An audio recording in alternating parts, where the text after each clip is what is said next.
Nasa 100 pamilya ang nasunugan sa Barangay San Isidro sa Parañaque kagabi. Balita natin ni Jomar Presto. Sa drone video na ito, kita ang lawak ng sunog sa Barangay San Isidro, Parañaque City. Ayon sa Bureau of Fire Protection, nagsimula ang sunog pasado alas 7:30 kagabi. Well, pagdating talagang sobrang laki pa ng apoy. Yung alarma tinaas pa. Sa operations natin, mahirap lang talaga pasukin kasi sobrang sikip, dikit-dikit, tsaka halong concrete, light materials yung klase ng nasusunog na bahay. Pahirapan umano ang pagpasok ng mga bumbero dahil sa masikip sa lugar. 2 fire volunteer ang nasugatan sa kamay. Tumagal na mahigit 5 oras ang sunog bago naapula dakong 1:00 ng madaling araw.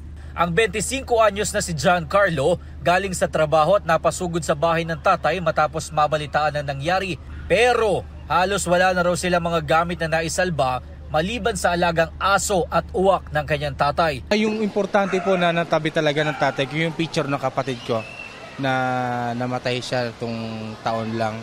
Ang 33 anyos naman na si Jason galing daw ng mall kasama ang kanyang pamilya at nagulat na lang sa nangyari. Birthday ng anak ko. Tapos pagkatapos namin mga gano'n ng kain ng mga anak ko kasi birthday, punta kami ng simbahan. Tapos ayun, pag uwi namin ng bahay, ito na, nadatnan namin. Wala na, tapok na yung bahay namin. Problema niya ngayon ang maayos na tutulugan ng kanyang 5 anak na babae. Ayon sa barangay, aabot sa halos 100 pamilya o katumbas ng mahigit 300 individual ang nawala ng tirahan. Pansamantala silang nanunuluyan ngayon sa covered court ng barangay. Kukunin po namin yung mga indoor tents, maglalagay po kami dito. Ito na rin po yung gagawin naming evacuation area. And nagpe-prepare na rin po ng foods ang ating pong mga sila kapitan. Ay naman sa BFP, maswerte na agad na nakontain ng sunog at hindi na ito kumalat patawid ng mga bahay na sakop na ng Las Piñas City.